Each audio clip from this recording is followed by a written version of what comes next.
Hello student, welcome back to educational group. Today we will study about the poem A Tiger in the Zoo written by Leslie Norris.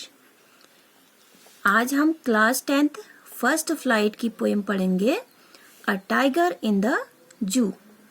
पहले इसका brief introduction लेते हैं. This poem contrasts a tiger in the zoo with the tiger in its natural habitat. Contrast मतलब होता है तुलना और natural habitat means रहने का प्राकृतिक स्थान means जंगल. इस पोएम में दो टाइगर्स की तुलना की गई है. एक टाइगर जो जू में रहता है, दूसरा जो नेचुरल हैबिटेट मीन्स जो जंगल में रहता है. The poem moves from the zoo to the jungle and back again to the zoo. Poem शुरू होती है जो जू में रहता है टाइगर वहां से और फिर जंगल में रहने वाले टाइगर तक जाती है. फिर दोबारा जो जू में रहता है टाइगर उसका वर्णन इसमें किया गया है. Read the poem silently once and say which stanzas speak about the tiger in the zoo and which ones speak about the tiger in the jungle. इस पोएम को साइलेंटली पढ़ें और समझिए कि टाइगर जो जू में रहता है उसके बारे में और टाइगर जो जंगल में रहता है उसके बारे में.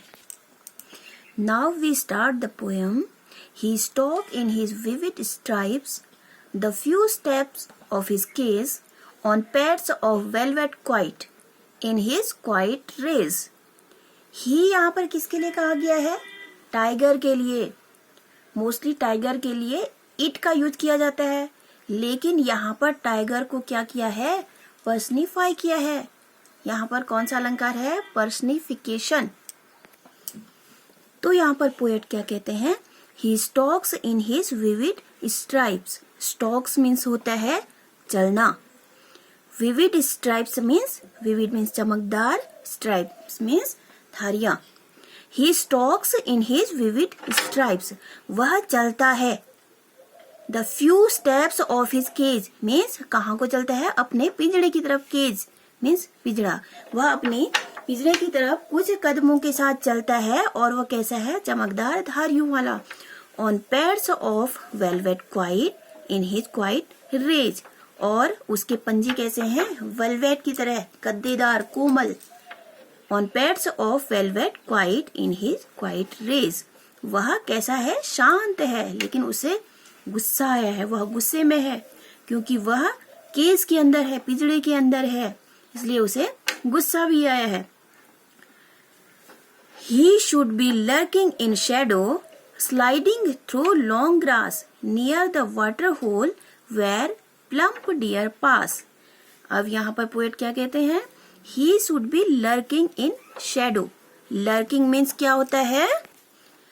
घात लगाकर बैठे रहना. यहाँ पर इस स्टैंजा में कौन से टाइगर की बात की गई है?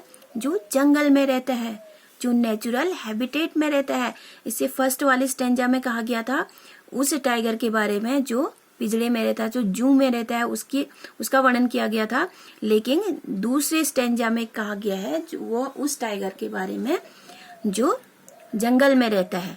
He should be lurking in shadow means कहने का मतलब है कि उसे कहाँ होना चाहिए था?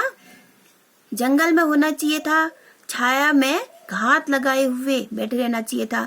स्लाइडिंग थ्रू लॉन्ग ग्रास मतलब कि बड़ी बड़ी घास के बीच में उसे घात लगाकर बैठा होना चाहिए था. Near the water hole where plump deer pass. और कहाँ बैठा होना चाहिए था? Near the water hole. Water hole means पानी का स्रोत, जहाँ पर पानी का स्रोत होता है. पानी के स्रोत के पास उसे घात लगाकर बैठे हुआ रहना चाहिए था, जहाँ पर where plump deer pass. Plump means होता है स्वस्थ, जहाँ पर स्वस्थ या मोटे हिरन जहाँ से जाते हैं, जहाँ पर पानी पी के मोटे हिरन जाते हैं. He should be snarling around houses at the jungle's edge, baring his white fangs, his claws, terrorizing the village. इस स्टैंजा में भी जंगल वाले टाइगर की बात कही गई है. He should be snarling. snarling का मतलब होता है गुर्राना. he should be snarling around houses at the jungle's edge. अब यहाँ पर क्या कहते हैं पोएट, उसे कहाँ होना चाहिए था, घरों के आसपास गुर्राना चाहिए. किन घरों के आसपास, एट द जंगल्स एज, वे घर जो जंगल के किनारों में है. एज मीन्स होता है किनारा. जो जंगल के किनारों में जो घर बसे हुए हैं उन घरों के आसपास उसे गुर्राना चाहिए था. Wearing his white fangs his clause terrorising the village. Fangs means होता है दांत, क्लॉज मीन्स भी होता है पंजे, और टेरराइजिंग मीन्स डराना. अब वहां पर उसने क्या करना चाहिए था, वो जो जंगल के आसपास जो घर होते हैं उसके चारों ओर उसे होना चाहिए था, उसे गुर्राना चाहिए और उसे अपने सफेद दांत दिखाने चाहिए. ठीक है, उसे सफेद दांत दिखाने चाहिए थे और अपने पंजों से वो गांव वालों को डरा रहा होता. वह यदि पिंजड़े में नहीं होता, वो टाइगर यदि पिंजड़े में नहीं होता तो वह कहाँ होता, जंगल में होता. और जंगल के आसपास जो घर होते हैं उन घरों के आसपास वो क्या करता, गुर्रा रहा होता और अपने सफेद दांत दिखा रहा होता और अपने पंजों से गांव वालों को डरा रहा होता. But he locked in a concrete cell, his strength behind bars, stalking the length of his cage, ignoring visitors. इस स्टैंजा में फिर से किस टाइगर की बात की गई है, जो केज में होता है, जो पिंजड़े में बंद होता है. अब उसका वर्णन किया गया है. But he is locked in a concrete cells. क्या कहते हैं, वह कहाँ, पहले स्टैंजा में क्या कहा गया है, वो जंगल में होता. यदि वह केज में नहीं होता, वह जंगल में लोगों को डरा रहा होता. लेकिन वो क्या है, but he is locked in a concrete cell, लेकिन वह कॉन्क्रीट जेल के अंदर बंद कर दिया गया है. His strength behind bars. Strength means होता है शक्ति या पावर. तो उसकी जो शक्ति है, जो पावर है, वह सलाखों के पीछे बंद कर दी गई है. बिहाइंड बार्स, बार्स मतलब सलाखों के पीछे, सलाखों के पीछे उसकी शक्ति को बंद कर दिया गया है. Stalking the length of his cage, ignoring visitors. अब वो क्या करता है, स्टॉकिंग मीन्स स्टार्टिंग में बताया था चलना. Stalking the length of his cage, ignoring visitors. वो क्या करता है, अपने पिंजड़े में इधर उधर चलता है, इग्नोरिंग विजिटर्स. और जो वहां देखने के लिए उसे आते हैं उनको क्या करता है, इग्नोर करता है, उसे नजरअंदाज, उन लोगों को वो नजरअंदाज करता है.